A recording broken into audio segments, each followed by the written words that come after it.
Welcome to SN News. నేను మీ reporter Suma Paspileti. Today news update. Telangana అసెంబ్లీలో బట్టి వర్సెస్ పల్లా. తెలంగాణ శాసనసభలో శనివారం వాడివేడి చర్చ జరిగింది. ప్రతిపక్ష నేత బీఆర్ఎస్ ఎమ్మెల్యే పల్లా రాజేశ్వర్ రెడ్డిపై బట్టి విక్రమార్క మండిపడ్డారు.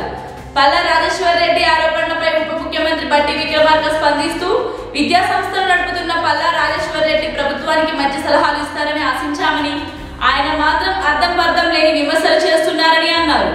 వాస్తవాలు తెలుసుకుని మాట్లాడాలంటూ పల్లాకు హితవు పలికారు. ఉస్మానియా యూనివర్సిటీ తొలిసారి దళిత బీసీని నియమించామని, మహిళా యూనివర్సిటీకి వీరనారి చాకలి ఐలమ్మ అని పేరు పెట్టామని గుర్తు చేశారు.